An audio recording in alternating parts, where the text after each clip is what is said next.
Laudetur Jesus Christus in aeternum. Os saludo a vosotros, devotísimos espectadores, para continuar nuestro tema anterior. Sobre esta oportunidad vamos a abordar 3 puntos de la carta que esta comunidad, esta cofradía de Nuestra Señora del Carmen de Santa María del Monte Carmelo, que está ubicada en Paraguay, que es un monasterio donde se reúnen terciarios, sacerdotes y fieles a recibir sacramentos y también a estar en contacto con la espiritualidad carmelitana, al menos en cuanto estaban los religiosos viviendo, religiosos de primer grado, segundo grado, y algunos sacerdotes que a veces iban para allá, e incluso hasta vocacionados que a veces iban para allá. Es obvio que eso es un centro espiritual, eso es una entidad de índole religioso, o sea, con fines sobrenaturales. Y esas personas hicieron una carta, o sea, esta cofradía que hemos nombrado, o sea, de terciarios carmelitas, como un servidor. Yo soy novicio, muchos allá son profesos, incluso tienen su propio periodo, y hemos dicho que esa comunidad, en principio, a modo organizativo, era la comunidad ideal. ¿Por qué? Porque todos vivían cerca, tenían su convento, su iglesia, sus sacramentos, podían hacer las reuniones mensuales, un largo etcétera. Muchos terciarios no tenemos esos beneficios. Los tenemos cada tantos meses, cada tantos días, cada tantos años, etc. Estas personas van a hacer una carta, como hemos dicho en nuestro video anterior, como vamos a volver a repetir, donde ellos se desvinculan de Fray Tiago de San José, que para vuestras calidades, los que no sepan, Fray Tiago de San José fundó dicho convento en Paraguay, fundó otro en Brasil, y también en Francia, y aquí en Portugal, al igual que en otras partes de Brasil, y otras partes, incluso hasta en Japón, ha fundado células de terciarios que de una u otra manera profesan la misma regla, que es la regla terciaria del Carmelo, pero de una observancia primitiva basada en una regla que data del siglo XVIII. En fin, detalles que no vienen al caso seguir extendiendo, pero lo importante es que estas personas se van a desvincular de esa obediencia, vamos a llamarla una obediencia administrativa, o una obediencia realmente de votos y religiosos. O sea, eso, una obediencia no solamente a Fray Tiago, sino sobre todo a la regla, porque Fray Tiago lo que hace es dar la regla al momento de iniciar la vestición, con el inicio del noviciado. Ya en la época de postulantado y aspirantado se estudia la regla, también se estudia durante el noviciado, incluso una vez hecha la profesión solemne, la profesión perpetua, también se sigue estudiando la regla, y uno tiene un siempre contacto con los otros hermanos terciarios. Estas personas se van a desvincular de esto, se van a desvincular no solamente de Fray Tiago, también se desvinculan de las demás comunidades. Incluso en la propia carta ellos piden a las demás comunidades que están por ese mundo afuera, por ese universo mundo, que hagan las mismas decisiones, las mismas acciones que ellos. Para hacer condenso, solamente en este vídeo vamos a abordar solamente 3 puntos esenciales. El primer punto que nosotros vamos a abordar es cuando ellos acusan a Fray Tiago de San José de dudar de las sagradas órdenes de Monseñor Marcel Lefebvre. El segundo punto que vamos a abordar también en este vídeo es acerca de los sabotajes y sacramentalistas que esta comunidad de terciarios realizó durante la estadía de Monseñor Julio Alonso en dicho convento, dicho monasterio. Y tercero, vamos a hablar de la controversia de los bautizos novus ordo, que es otra acusación que se le hace a Fray Tiago de San José por haber trabajado con obispos que tienen una posición teológica bastante controversial o bastante objetiva respecto de estos problemas que hay con los bautizos modernos hechos en la iglesia moderna novus ordo, que no es la iglesia de Cristo. Que quede claro que este es un canal que profesamos una tesis sedevacantista con una cualidad de conclavismo.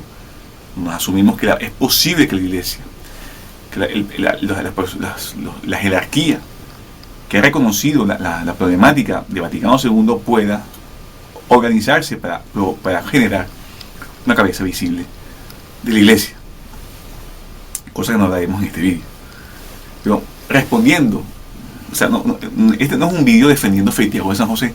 Ninguno de estos vídeos son para defender a Fray Tiago de San José, porque él se defiende solo, tiene su canal Monte Carmelo, aparte tiene otro de espiritualidad carmelita, y con muchísimos seguidores, casi, no sé si diría que ha sido 200.000 seguidores, y somos un canal apenas de 800 y algo personas, que nos ve realmente es un pequeño reducto de 50, 40 personas aproximadamente, etc. Primer punto, el problema de la línea de sucesión apostólica de Monseñor Marcel Lefebvre. Estos terciarios paraguayos van a acusar a Feitiago de que tenía una posición pública diferente a aquella que adoptó después, de que asimilase o trabajase en conjunto con dos obispos, que uno de ellos es Monseñor José Vicente Ramón Cipitria, que es español, y con otro obispo que es Monseñor Julio Alonso, que es de la Argentina. Ambos obispos sostienen, uno más que otro, sobre todo Monseñor Julio Alonso, y también incluso Monseñor Cipitria, sostienen la invalidez de las jóvenes sagradas del propio Marcel Lefebvre. Para ellos, Marcel Lefebvre no es sacerdote, ni mucho menos llegó a ser obispo. En el mejor de los casos fue diácono. Obviamente eso genera un descalabro de todas las jóvenes sagradas, de muchas líneas separantistas y obviamente de toda la sociedad, de toda la fraternidad sacerdotal de San Pío X. Y esto que se le acusan a ellos, ellos le acusan a Feitiago, porque está trabajando con estos dos obispos. Ellos asumirían, incluso yo también lo sostenía, de que él iba a rechazar su linaje, que también él tiene, Feitiago San José, sacerdotal, proveniente de Monseñor Richard Williams, que está a su vez recibido de episcopado de Marcel Lefebvre. Entonces yo tenía en su momento, yo supe que Feitiago San José estaba trabajando con estos dos obispos. Yo tenía dos opciones, o sea, yo decía, o él va a trabajar y va a haber muchos conflictos, como es para el momento. Feitiago San José tenía el sacerdocio, o sea, el presbiterado, de manos, bajo condición, dado por Monseñor Richard Williams. Y yo supe que o él se iba a enemistar con estos obispos, o estos obispos iban a exigir una otra ordenación, bajo condición con las líneas que ellos poseen, que estos dos obispos poseen, que las líneas provenientes de obispo de Atesen, y esta a su vez recibe por la línea de Monseñor Pierre Martín Godin-Tuc. Eso no sucedió. Al final de cuentas, sí, al final de cuentas el Feitiago San José se volvió a ordenar, pero no fue con una línea proveniente de Monseñor Godin-Tuc, sino por una línea proveniente de obispo Pavel Nilica, que es una línea diferente, que proviene incluso hasta de San Pío X, y al final también terminó rompiendo relaciones con estos dos obispos, por un tema que no viene al caso de explicar. Incluso hablaremos solamente de un solo obispo, que es Monseñor Julio Alonso. Y yo también pensaba, y una de las razones de haber eliminado este mismo vídeo pero hecho anteriormente, que lo tuvimos que borrar, es que yo pensaba incluso hasta lo pensaba porque otros religiosos terciarios me habían la forma que nos hablaban a nosotros, a mí en particular, asumía que ellos no creían que las líneas de Monseñor, líneas episcopales de Monseñor Lefebvre produciesen verdaderos sacerdotes. De la forma que me hablaban, asumía, no, Feitiago probablemente cambió de posición teológica y asume la línea de Monseñor Lefebvre inválida. No es así. Ella considera válida. Yo personalmente, o sea, tuve contacto con él, con el propio Feitiago de San José, y me certificó que no, él acepta la línea de Monseñor Lefebvre. Incluso esto lo dijo hace poco en un vídeo que fue grabado en Brasil, etc. Lo que sí, Feitiago de San José duda, hay unos problemas de ahí que se justificamos a nivel de opinión que haya optado por una nueva ordenación sacerdotal bajo condición. Y es que no fue bajo condición, fue porque él asume que la línea que inicia Monseñor Richard Williamson no es válida. Él asume una tesis que yo considero muy dudosa, o sea, no es una tesis fiable, que es que el propio Monseñor Marcel Lefebvre en 1976 ordenó, creo que fue entre 8 o 9 diáconos, los ordenó presbiterado con una sola mano. Fue un error litúrgico de materia, cosa que haría la ordenación bastante dudosa e inválida. Y ahí vienen otros conflictos con otras líneas sacerdotales y episcopales que no viene el caso ni asomo nombrar, Entonces, a partir de ahí, se cree eso y es que por eso que optó por la nueva línea. Obviamente, no sabemos si fue también influenciado por estos obispos, no sé, no voy a opinar de lo que no tengo conciencia, pero es obvio que probablemente algo habrán influido estos obispos en esa decisión. La ordenación de Monseñor Michael French, que ordenó a Fediago en 2023, no fue bajo condición, fue una ordenación integral de todas las órdenes menores hasta llegar hasta el presbiterado, que es una orden mayor, sin ser bajo condición. Eso queda claro, ¿verdad? Y espero que eso, de aquí en adelante, personas que puedan ver este vídeo y los hermanos terciarios de Paraguay vean eso. Federico San José sostiene, incluso en públicamente dijo hace poco en Brasil, él le considera a Marcelo Fede como verdadero obispo. ¿Por qué los obispos que trabajaban con Federico San José, que también son conclavistas, que es el obispo José Vicente Ramón Cipitria y el Monseñor Julio Onso, por qué ellos creen que Monseñor Lefebvre no fue obispo?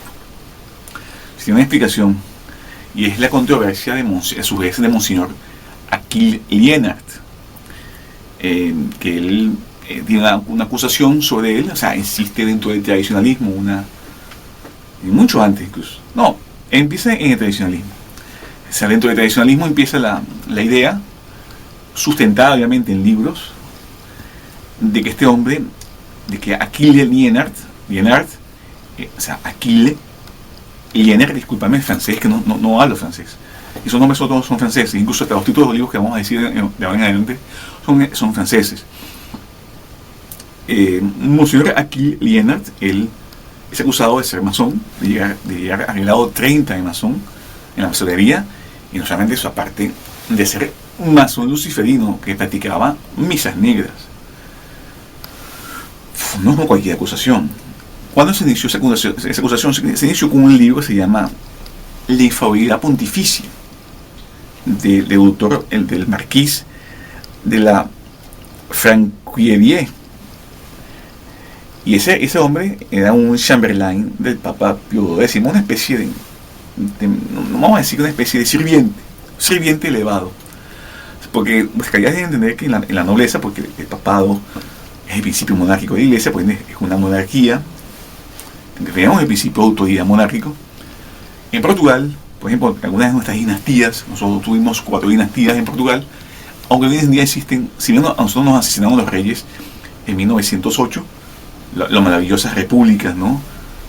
Exterminaron, fue lo que generó la Primera Guerra Mundial, fue el exterminio de diferentes monarquías católicas, entre ellas la de Portugal, y que inició la Segunda Guerra Mundial, al menos el detonante fue el asesinato de archiduque de Austria. En fin, es importante saber esto porque en las noblezas, por lo menos en la nobleza portuguesa, los reyes eran atendidos con sirvientes nobles, no eran sirvientes de bajo rango, o sea, no eran personas que no tuviesen sangre azul de una u otra manera. Pasa igual con el papado. Probablemente el Papa Pío X tenía personas nobles trabajando tenían cargos administrativos, cargos de servicio en diferentes áreas. Y este hombre era un Chamberlain del Papa Pío X, quien es el marqués de la Franquierie, que publica este libro que se llama La infalibilidad episcopal, pontifical, mejor dicho. Ahí se dice que se acusa a Achille Lienert, que fue el obispo que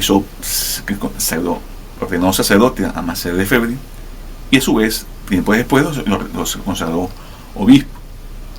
Ahí es una de las pruebas que se dice que este hombre fue masón. Otra prueba. También el padre Luigi Villa, después hará lo mismo. Incluso hasta mostrará fotos de aquel Lienert como masón.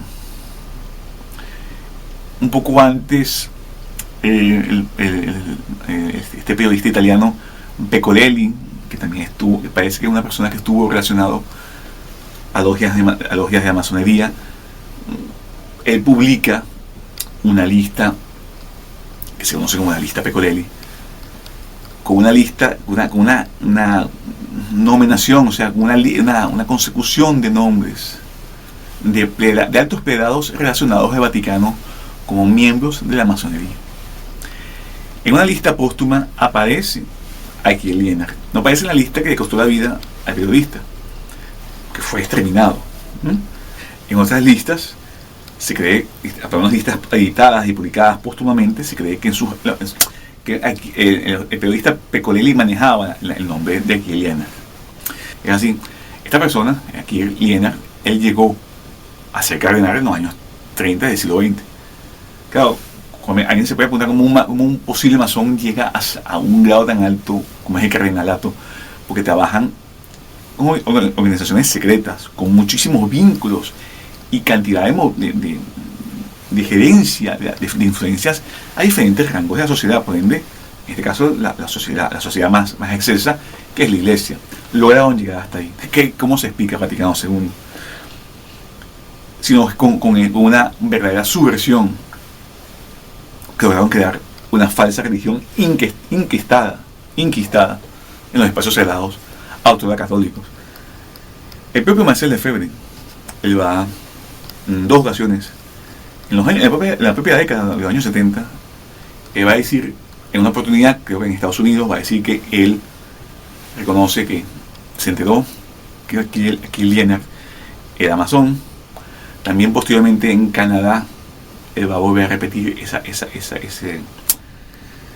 cuestión, ese dato de que Aquiel Lienard, su obispo, que lo ordenó sacerdote y lo consagró obispo, pertenecía a una secta masónica, o sea, era masón. Y él decía a sí mismo que a veces se va a defender un poco, se va, digamos, que curar en salud, por así decirlo, donde va a asumir que él es un verdadero obispo, o sea, que él tiene las órdenes válidas. Lo dará a entender. También sabemos que Monseñor,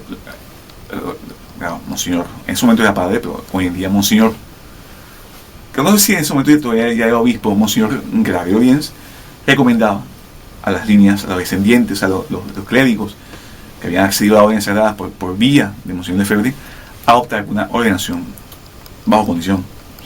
También tenemos conocimiento de que el propio Monseñor Godintuk le escribe una carta a Monseñor Lefebvre recomendándole que él mismo pudiese hacer una consagración episcopal bajo condición, o él mismo consiguiese un obispo amigo que pudiese hacer ese efecto de hacer una nueva ordenación, una consagración episcopal bajo condición. Eso nunca sucedió. O sea, hay muchas pruebas que indican que Monseñor Aquiel Lienard probablemente fue masón. Obviamente eso no es así. O sea, en la serie de obstáculos canónicos dentro de la teología que, digamos, que permiten que la Iglesia tenga una forma de maniobrar, por así decirlo, frente a estos casos. Primero sabemos que la Iglesia, a nivel de lo que es el uso del rito, en este caso la administración de sacramentos y episcopado, o sea, las órdenes sagradas, incluyendo el episcopado, es un sacramento. Las órdenes sagradas tienen diferentes grados de un solo sacramento.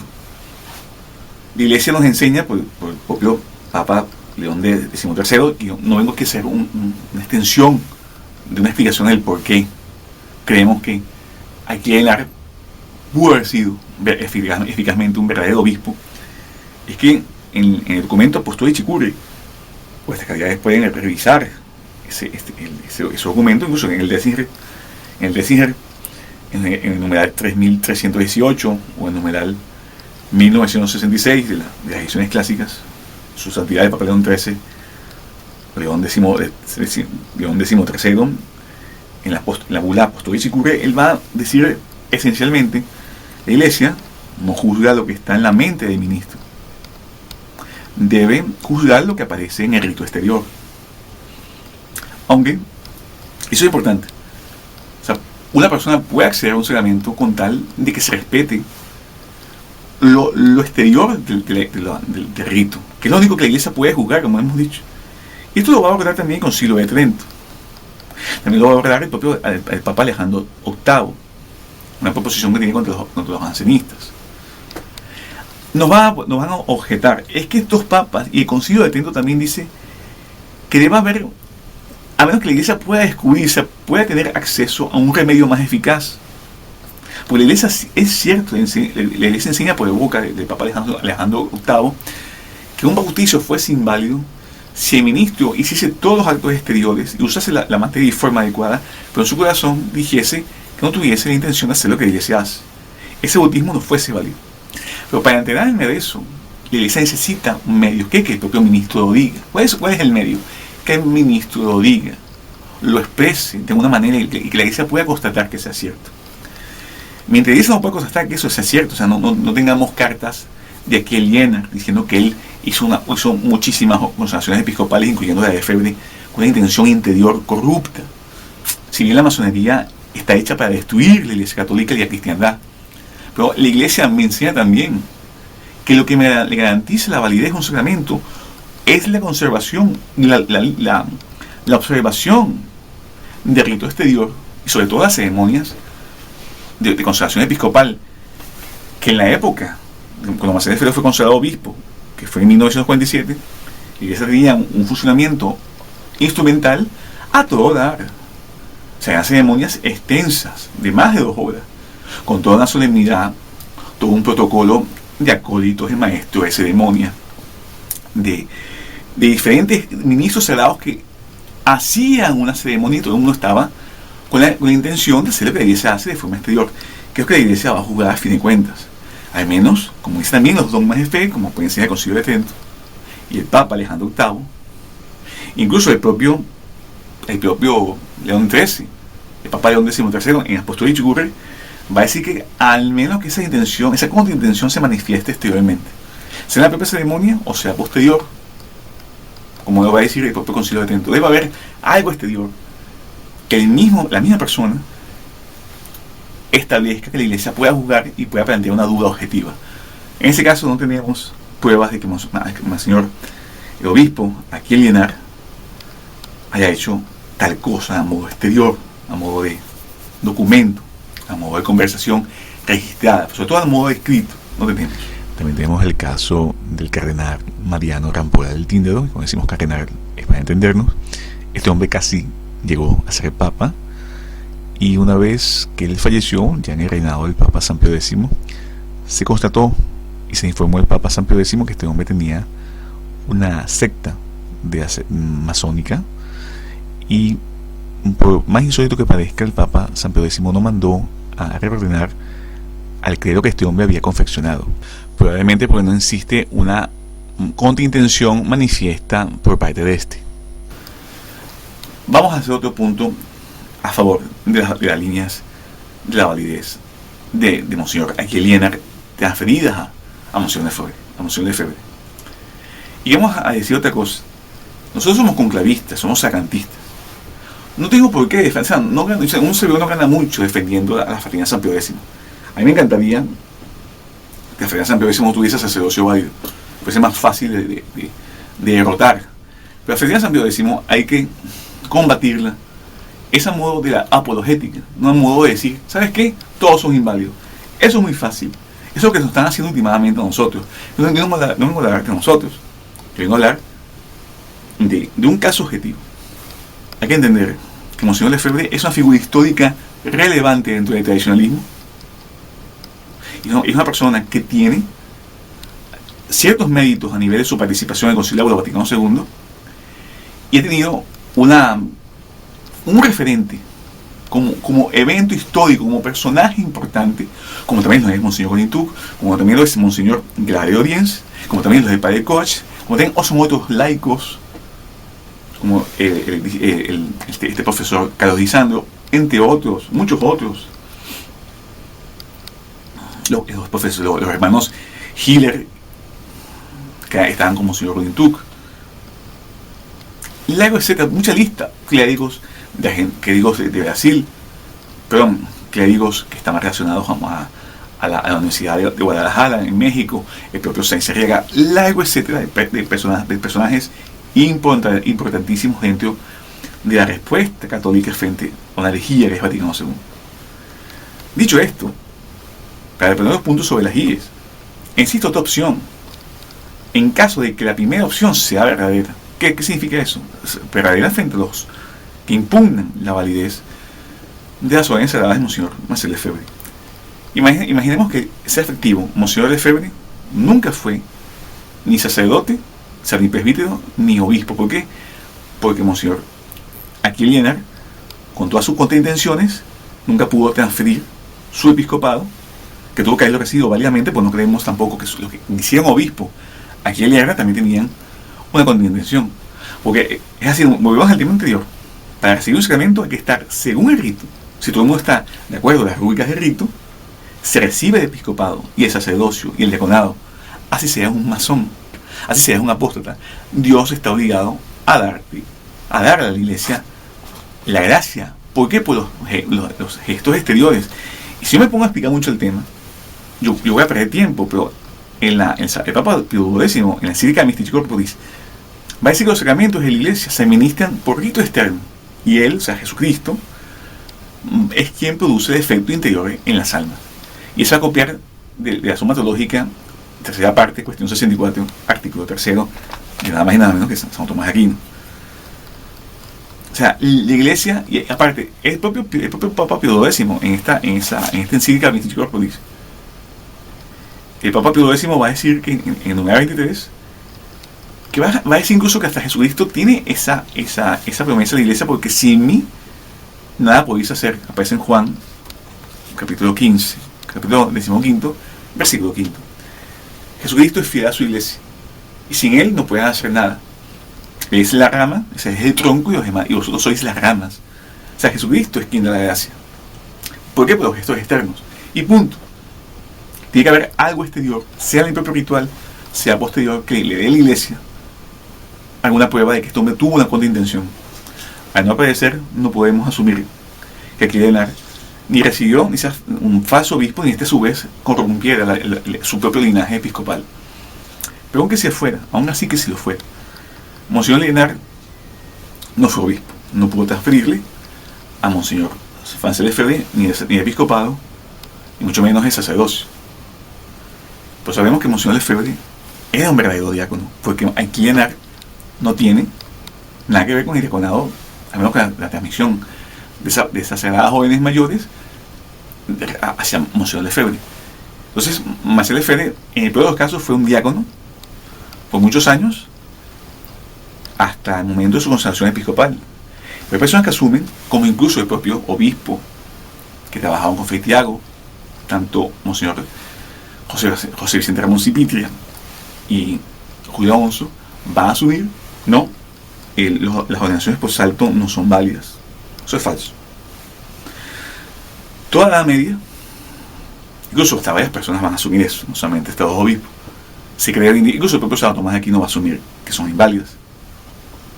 Toda la Edad Media, históricamente hablando, tuvimos papas o consagrados obispos por salto.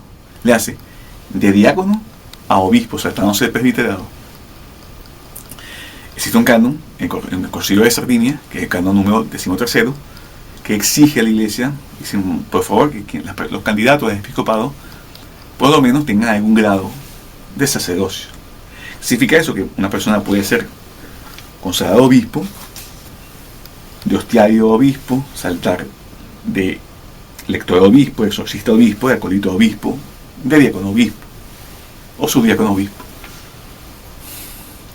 San Agustín de Hipona, San Agustín, el padre de la iglesia del siglo IV, él tiene un relato donde él escribe al Papa Damaso, uno de los papas con el nombre de Damaso, que le ordenó a un lector por salto al episcopado. Se llama Antonio. Insiste, el último papa en ser ordenado por salto es el Papa Nicolás I, Nicolás el Grande, que fue el primer papa incluso a ser coronado con tiara. Que Santo Tomás de Aquino niegue la validez de las ordenaciones por salto es una opinión de él, como es una opinión que él negase la Inmaculada Concepción. Santo Tomás de Aquino es un hombre de su época, y para la Edad Media se creía que el mayor sacramento que había dentro de las jóvenes sagradas era el presbiterado. ¿Por qué? Porque podía confeccionar el don de la Eucaristía. Pero habían opiniones encontradas, habían por exceso, que se decía, habían opiniones que por defecto que decían no, el episcopado es un sacramental, es un sacramental y apenas es una licencia canónica. Y habían opiniones por exceso que decían no, el episcopado es el octavo sacramento. Las dos opciones son heréticas. Hoy en día sabemos que son heréticas, pero en su momento eran materia de discusión, como la Inmaculada Concepción. Aún así, Santo Tomás de Aquino va a estar por encima de las controversias de su época, porque el doctor Angélico no vacila en conceder al obispo sobre el simple presbítero una potestad mayor respecto a los sacramentos y una potestad espiritual de régimen sobre el cuerpo místico. En fin, yo creo y sostengo que existen ordenaciones por salto. Cualquier libro de teología dogmática os va a decir que son temas discutidos en la iglesia. Por ende, decir hoy en día, son inválidas todas las ordenaciones hechas por salto, no está ajustado a la verdad. Es una opinión muy temeraria y tenemos pruebas de ello. Incluso nosotros vamos eventualmente a hacer un video más detallado acerca de las ordenaciones por salto, consagraciones episcopales por salto. Entonces, Marcel Lefebvre, sea porque aquí Jenner conservó sus edades jóvenes después de que sea un ministro indigno, aparentemente, transmitió. ¿Por qué? Porque hubo gestos externos. Los rituales externos son garantía de la iglesia que todo se ha hecho bien. O, en caso que no haya sido cierto, Marcel Lefebvre optó por el episcopado por salto. ¿Por qué? Porque en la consagración episcopal de Marcel Lefebvre, el 18 de septiembre de 1947, enfrente de aquí Lienard, hay dos obispos más, y vuestra caridad se nota, lo percatan. Esos obispos, como es costumbre en la iglesia que existan varios obispos para hacer un solo obispo, esos obispos, oh sorpresa, les transmitieron a Monseñor Lefebvre el episcopado por salto. En el peor de los casos, uno de esos obispos se llama Monseñor Fauret y otro se llama Monseñor Ansel. Y dicho eso, que quede claro, Monseñor Festival San José no sostiene que Marcel Lefebvre sea inválido. Sí sostiene que existe un defecto de las líneas, que también es otra fábula, por así decirlo. Realmente yo no sostengo eso, pero hay mucha gente que cree eso, que Monseñor Lefebvre ordenó personas con una sola mano. Eso es algo que hasta se cree que es un malentendido, son, digamos, que rumores entre enemistades de grupos, y hay personas que creen en eso. Yo no lo sostengo. Un servidor no sostiene que Marcel Lefebvre no tenga sacerdocio válido. De hecho, es más probable que sea válido por el primer hecho, porque se garantizaron los rituales externos y por ende se transmitió el episcopado, igualmente el sacerdocio previamente a Marcel Lefebvre. Entonces que quede claro, Festival de San José sostiene que el sacerdocio y el episcopado de Monseñor Marcel Lefebvre es válido, solo que él duda de una de las vertientes, que es la vertiente de Monseñor Williamson, que es un tema que no venimos a hablar aquí y un día lo hablaremos Dios mediante. Yo sostengo que la línea de Marcel Lefebvre es totalmente válida, incluyendo la de Monseñor Williamson. Este video lo estamos haciendo a título personal. Por ende, no acusen más a Fetiago de eso, porque no es una acusación al lugar. Y por cierto, son objetivas, son opiniones. Nadie está negando la transmisión de episcopado per se en la iglesia. Estamos diciendo que esta línea no es válida o aquella otra línea es dudosa o no. Por eso son opiniones. Segundo, esta comunidad de Paraguay, esta cofradía va a asumir una serie de problemas que se ocurrieron frente a la consagración episcopal de Monseñor Pardo, que fue un obispo que fue ordenado, fue consagrado obispo en ese monasterio allá en Paraguay, que es un monasterio fundado por Fetiago, y donde esta comunidad de terciarios, como hemos dicho, hace vida espiritual. Esa iniciativa de ordenación por parte de Monseñor Julio Alonso y también de Monseñor Cipitria, la iniciativa en su etapa germinaria, en su etapa embrionaria, no fue conocimiento de propio Festival de San José. Solo se vino a enterar cuando ya la situación estaba ya encaminada. Pero por más que no estén enterados las personas relacionadas al convento, en este caso Festival de San José, no sucedió nada exorbitante con esa consagración episcopal. Todo se llevó a cabo en buena lid, a modo instrumental y logístico. Lo que sí uno le queda de estos eventos relacionados a la estadía de Monseñor Julio Alonso en ese convento, que estuvo ya viviendo un tiempo, y aparte estuvo ahí administrando sacramentos para estos terciarios, y se efectuó efectivamente una consagración episcopal de un nuevo obispo, que es Monseñor Pardo. La realidad es que uno, al enterarse de estas historias, uno se queda bastante consternado porque hubo sabotaje, por así decirlo, sacramentalista por parte de esta comunidad de terciarios con esa consagración episcopal. El día de que esa consagración fue hecha, los terciarios asistieron a las misas que se hace previamente a la consagración episcopal, y asistieron en masa, asistieron de forma abundante, o sea, con bastante gente, con los terciarios que acostumbran a ir. Son 21 terciarios. No sé si estaban todos ellos, pero había mucha gente allá. Y estas personas, una vez que acaba la misa, Monseñor José Vicente Ramos y Pitria le hace un discurso a estas personas que se quedasen porque iba a haber una consagración episcopal, una cosa, etcétera, y los invitaba a quedarse. Estas personas, no sabemos si ellos se organizaron previamente o al unísono, simplemente al unísono, todas se salieron. Se salieron los terciarios de una consagración episcopal que iban a hacer de un obispo católico, que ya tenían conocimiento que iba a suceder. Y aparte eran sacerdotes que oficiaban, pues, como según Julio Alonso, le daba sacramento a estas personas. Entonces, estas personas se salieron al unísono, y eso es, o sea, es un acto de sabotaje. Porque que alguien se retire porque tiene un problema de fuerza mayor es comprensible. Y fue muy temprano en la mañana. O sea, la consagración episcopal, ¿a qué hora pudo haber empezado? Si la misa fue como a las 8, a las 9 y algo comenzó la consagración episcopal, casi las 10. Una consagración episcopal medianamente solemne puede durar 1 hora y media. Medianamente solemne. Otras que duran mucho más. Entre más solemnidad, más tiempo dura. Entonces estas personas, al salirse todas en grupo y dejar apenas a pocas personas y los religiosos que estaban ahí, y aparte los obispos que iban a consagrar al actual Monseñor Rafael Pardo, cometieron un pecado contra la constitución espiritual carismática de la Iglesia. Es así, es un pecado contra la constitución espiritual carismática de la Iglesia. Y esa carismática no tiene nada que ver con la renovación carismática, tiene que ver con los carismas, que son los dones del Espíritu Santo. Yo informo a vuestras caridades, si vuestras caridades que estaban allá comulgaron.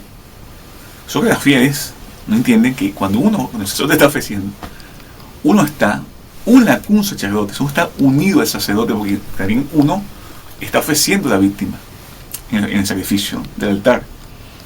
Entonces, si vuestras caridades comulgaron sacramentalmente y aparte ofrecieron el sacrificio una con el sacerdote conclavista, y después comulgaron espiritualmente de la boca del sacerdote conclavista, pero en este caso el obispo conclavista, porque si no comulgasen, uno al menos dice, bueno, está bien, pues al comulgar sacramentalmente, ustedes ya antes habían comulgado espiritualmente. Por eso a veces la gente no sabe. Cuando uno está en la misa, hay dos comuniones: la comunión de sacerdote, que es la que vale, pero esa comunión es la comunión espiritual también de uno. Toda comunión espiritual siempre se da por la boca del sacerdote. Eso no lo digo yo, se salen en devocionarios, obviamente pre-Vaticano II. Y después viene la comunión sacramental, que es lo ideal, hacer las dos comuniones: la comunión sacramental, la comunión espiritual primero y la comunión sacramental después. Si vuestras caridades cometieron un pecado contra los carismas de la Iglesia por sabotaje, y el Papa León XIII, el Papa León XIII, en su documento Mira Caritatis, vuestras caridades pueden buscarlo en el Tessinger 3364, en las ediciones clásicas, el 1978, la Iglesia tiene una visión acerca de lo que es la Eucaristía. La Eucaristía es el alma de la Iglesia jerárquica. O sea, es gravísimo que vuestras caridades hicieron un acto que es una consagración episcopal, que es un acto de constitución de jerarquía de orden, pero sobre todo el grado más excelso del sacerdocio, de todos sus grados, que es el episcopado, habiendo comulgado sacramentalmente y hasta ofrecido espiritualmente con los obispos conclavistas, y salirse frente a una consagración episcopal fue, como hemos dicho, un pecado en contra de esa constitución espiritual carismática de la Iglesia. Porque la Eucaristía es la gracia, es la amplitud de gracia sacerdotal en todos sus grados. Y Y aparte, la Eucaristía, que es el alma de la iglesia jerárquica, consume todos los ornamentos de los dones divinos y de todos los bienes, entre ellos el episcopado. Y todos esos dones, están los dones del Espíritu Santo. Y esencialmente todos esos dones ayudan a la fe, a la esperanza y la caridad, sobre todo a la edificación de la perfección cristiana. Y uno de los dones del Espíritu Santo, que es el de fortaleza, ayuda a cumplir los preceptos y mandamientos de la ley de Dios y la ley de la Iglesia. Entre ellos, los famosos preceptos de la misa dominical, comunión anual, confesión anual. Si no hay sacerdote, si no hay episcopado, no hay sacerdocio. Si no hay episcopado, no hay iglesia. ¿No sabían eso? La iglesia puede perder todo. Pueden perder terciarios, vosotros podéis perder seminarios, podéis perder diáconos. Vuestras calidades no pueden tener una iglesia sin seglares y sin obispos. O sea, sin clero y sin seglar no hay iglesia. Podemos perder sacerdotes y diáconos, pero no podemos perder obispos. No podemos perder tampoco seglares. Eso no digo yo, eso lo dice el Papa Pío X en el documento Aecinado Yente, en el capítulo número 8, número 8. Entonces, que quede claro. O sea, no valió. O sea, en realidad tengan ahí su obispo nuevo, que es Monseñor Espina, y su hermano de sangre, que es el reverendo Julián Espina. Confiesen ese pecado de comulgar de forma sacrílega, pretendiendo hacer un sabotaje a una consagración episcopal de oscura que ustedes, los obispos, ustedes estaban recibiendo ya y habían comulgado de ellos. Gravísimo, gravísimo. Aparte, esa comunidad se comportó con Monseñor Julio Alonso de forma subversiva en todo el tiempo, porque era la inversión de lo que es la visión de iglesia discente y iglesia docente. O sea, la iglesia discente insiste, incluyendo los sacerdotes presbíteros y otras órdenes menores de sacerdocio. Pues los obispos de la iglesia docente, y ellos son maestros por orden divina, o sea, por propia ordenación, se constituyen en maestros de la iglesia. No son infalibles. Para ser infalibles tuviesen que enseñar unidos al Papa, pero son maestros de la iglesia. Y aparte, existe esa noción de una iglesia que aprende y una iglesia que enseña. Eso fue totalmente invertido con vuestras calidades allá en Paraguay cuando estaba Monseñor Julio Alonso. Él prefirió no aceptarlo de entrada, ¿no? También hizo la vida imposible a Monseñor Julio Alonso con su pasado personal. Cosa que demuestra que son puritanos. Pues si muchas de vuestras calidades escuchasen las confesiones de las personas que ustedes admiran, probablemente ni les hablarían más. O sea, vivimos en una sociedad, en una iglesia que cree solamente gente impecable. Impecable en el sentido que no tenga defectos morales. Si tuviésemos decidido en las primeras persecuciones de la iglesia, en los primeros 3 siglos de la iglesia, si todavía somos una comunidad, nos presentan aquí está San Cipriano, que no es San Cipriano el padre de la iglesia, si bien este también está en esa época patrística, pero está San Cipriano, que fue mártir con Santa Justina. Mira, este San Cipriano, él fue hechicero, no sé cuántos años, y mira, ahora es obispo, va a ser obispo de vuestra comunidad. ¿Cómo se computaría? También se fuesen de las misas de San Cipriano. Es un converso, como puede ser Julio Alonso. Este hombre fue brujo. San Cipriano fue hechicero, fue un ocultista. Y se convirtió, incluso hasta fue mártir. Y fue obispo. Y es obispo, porque el episcopado nunca se pierde. Ni en el cielo, ni en el infierno, ni en esta vida. Es un sacramento que confiere carácter en el alma. Entonces, que quede claro eso. Monseñor Alonso, a estar en una situación tan complicada, decide, por el bien de garantizar la unidad de la iglesia y no provocar más quiebre en las comunidades, decide irse nuevamente a Argentina. Este punto es cierto.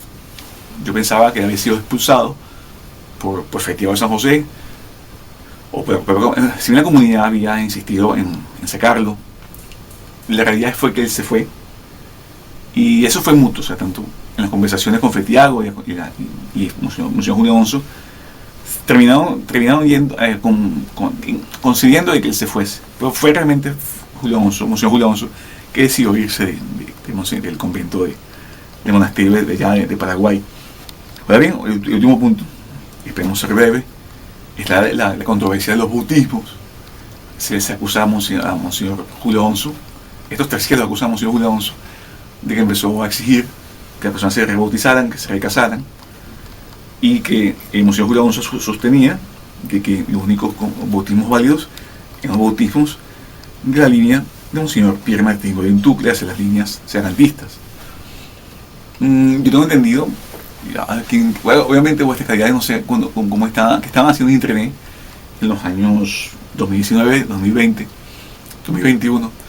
En esos años, Monseñor Julio Alonso fue ordenado, fue consagrado obispo, y también tuvo todas sus órdenes de sacerdocio de manos de Monseñor Gallardo, que ya falleció.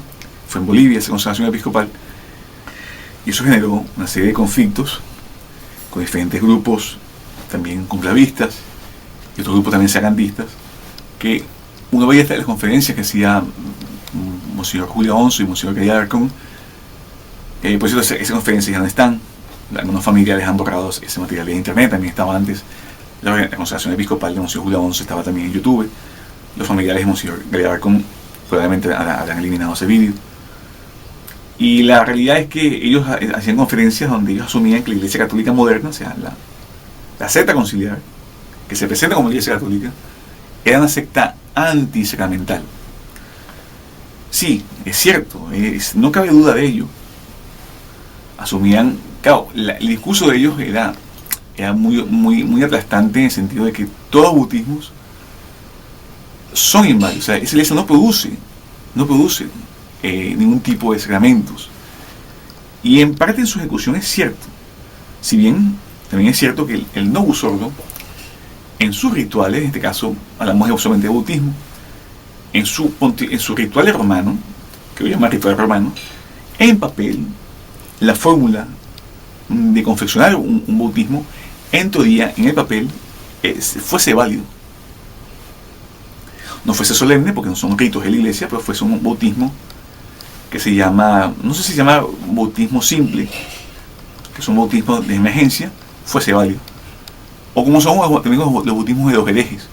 La iglesia asume que mientras se mantenga, como hemos dicho, los rituales externos y la forma, intención de sacramento, o sea, ministro, materia, forma, intención y receptor de sacramento, mientras se mantengan estas cosas de forma exterior y la intención interior sea la de la iglesia, no tengamos algo que exteriormente diga que no creen en el bautismo, la iglesia asume que los bautismos de los herejes y de los cismáticos son válidos. Así va con el Novus Ordo. O sea, nosotros no podemos decir que todos los bautismos del Novus Ordo son inválidos. Aunque cuando Monseñor Racón, que en paz descanse, y Monseñor Alonso decían que esa secta no produce ningún tipo de sacramentos, ellos están bien encaminados. ¿Por qué? Porque es noticia ya hoy en día, y hace unos años para acá, que el área de bautismos en Novus Ordo, debido a los principios de creatividad que dan a los clérigos, debido al principio de ecumenismo y de unión de todas las religiones, ellos han vulnerado en el ejercicio práctico de la ejecución de los bautismos, han generado adulteraciones de las fórmulas y de las materias de dicho sacramento que los hacen inválidos, incluso hasta dudosos. Y ahí tenemos varios casos en la actualidad. No hace falta irse a muchos casos de hace muchos años. No. Hoy en día, por ejemplo, hay un caso de la diócesis de Phoenix, que había un cura moderno, Phoenix, Estados Unidos, obviamente. Había un cura moderno que por 20 años realizó bautismos inválidos en la iglesia de San Gregory. Y ese cura moderno tiene el nombre de Andrés Arango, que, como hemos dicho, por 20 años realizó bautismos inválidos porque él modificó la forma del sacramento, que son las palabras, y decía: nosotros te bautizamos en el nombre del Padre y del Hijo y del Espíritu Santo. Eso es decir, nosotros te bautizamos, hace el bautismo inválido. Hasta el propio Novus Ordo ha considerado inválidos esos bautismos. 20 años de bautismos inválidos. Otro caso. Hay otro caso en Estados Unidos también, con un cura moderno, se enteró, ya siendo un cura moderno, enterándose de su parroquia, se enteró de que su bautismo fue inválido. Por ende, toda la construcción de este hombre en su secta conciliar, que creen que tiene sacerdocio válido, él tuvo que empezar nuevamente bautismo, confirmación, primera comunión, retiros, y volver a ser reordenado en el mismo rito inválido de Pablo VI, que ni siquiera habíamos hablado del tema. Es un ritual que sí en papel sí, ahí sí, el ritual de pontificar romano de Pablo VI sí, ahí sí, adultera en papel la forma e intención de ejecutar, de crear verdadero clero. Pero volvió a entrar, porque es un cura moderno, volvió a entrar nuevamente a ser ordenado en el ritual de Pablo VI. ¿Por qué? Porque su bautismo se entregó después de ser cura moderno, se enteró que fue inválido. Más aún, existe un caso en internet que la gente lo presenta como cómico. Es un bautismo de un párvulo que se realiza de forma totalmente accidentada. El cura moderno, que eso parece un cura moderno, no creemos que sea una secta protestante, parece cura moderno, aunque los curas modernos se parecen mucho a las sectas anglicanas y sectas protestantes tipo luterano, calvinista, etc. Él va a empezar el bautismo bien. Fulana de tal, yo te bautizo en el nombre del Padre. Y entonces empieza a echar agua, y echa el agua, y echa el agua, y empieza a hablar con el niño, con la párvula, o sea, es una niña, empieza a hablar con ese párvulo, y nunca dice las palabras. La niña empieza a insultar al cura moderno, y las personas, los padrinos se preocupan mucho más que la niña esté diciendo groserías, también el cura moderno. Él nunca termina la fórmula. Ellos intentan sumergir a la niña relativamente hasta aquí, hasta la coronilla de la cabeza, para ver si la niña entra en razón. Y nunca este hombre dijo ninguna de las palabras de las otras personas divinas que se deben nombrar en el bautismo, porque para que el bautismo sea válido, no solamente hay que decir las palabras, el ministro debe escuchar las palabras, lo contrario el bautismo es inválido. O sea, es que ni siquiera las dijo solamente una sola persona divina, nunca más volvió a decir. ¿Y qué significa eso? Que ese cura moderno está acostumbrado a hacer los bautismos y hablar, y interrumpir la fórmula hablando sea con las personas, sea en este caso con el catecúmeno. Quería por lo menos que si tuviese las tres personas, nombrase la fórmula adecuadamente pero interrumpida, el bautismo totalmente nulo, por lo menos nulo en el sentido de dudoso. En este caso es un bautismo inválido en vídeo, como cómico, que bastante miserable y triste ver eso. Entonces, vuestras caridades, entiendan que cuando Monseñor Julio Alonso habla de esa forma, estamos basándonos en una realidad de ejecución de la secta conciliar. La secta conciliar es lo que vuestras caridades ven en el Novus Ordo, en las misas nuevas, dominicales en su parroquia. Todos los abusos litúrgicos suceden a lo largo de todos los sacramentos. Por ende, nosotros no tenemos confianza de que esa secta conciliar dé bautismos válidos. Otro punto más, antes que se me olvide.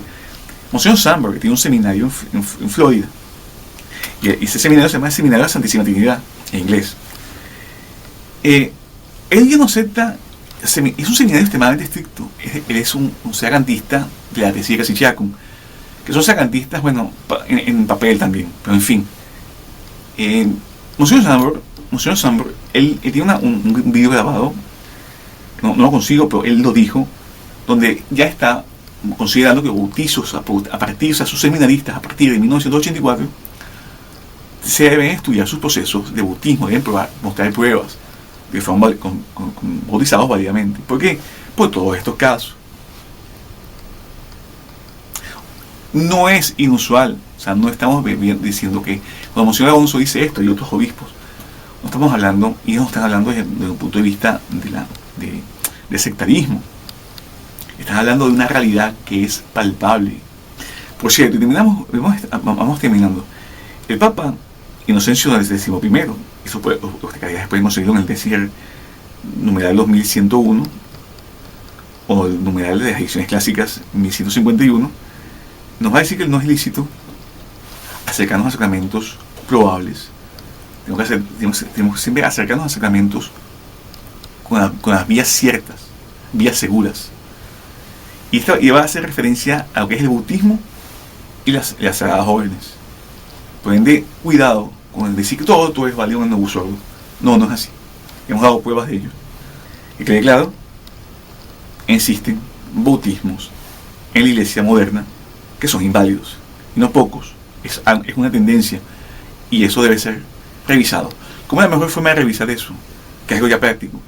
Si vuestras personas hoy en día son adultos como yo, tiene 50 años, 40 años, 30 años, 20 y tantos años. Sobre todo que tenemos ahorita como 40 años o 50 años. Las personas que estamos viendo, puras ancianos, que en su momento eran jóvenes, en los años 70 eran jóvenes, pero algunos de ellos fueron ordenados válidamente. Si esos sacerdotes hoy en día siguen siendo unos herejes, son cada día más Bergoglio, más Vaticano II, cuidado con esos sacerdotes que los bautizaron cuando eran jóvenes, porque probablemente eran tan modernistas como eran hoy en día y pudieron haber modificado la fórmula del bautismo. Digamos, si vuestra calidad fueron bautizados en su momento por un cura joven, cura moderno joven, que hoy en día, después de anciano, tiene cierta doctrina medianamente ortodoxa, es una buena señal de que pudo no haber modificado la fórmula de bautizo. Deben preguntar siempre a vuestros familiares cómo se realizó el bautismo.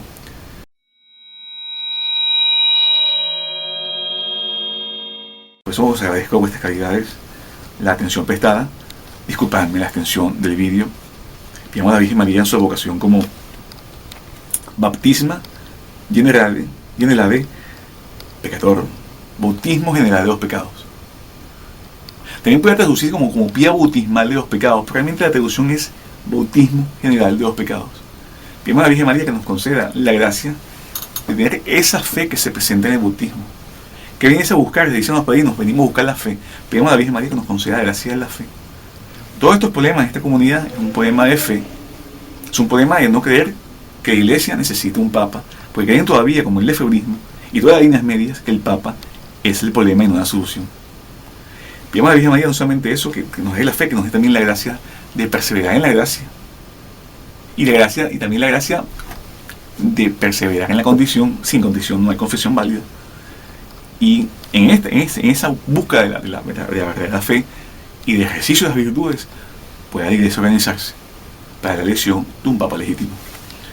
Juve Domine benedicere, ad societatem civum supra nodum perducamus rex angelorum. Amén.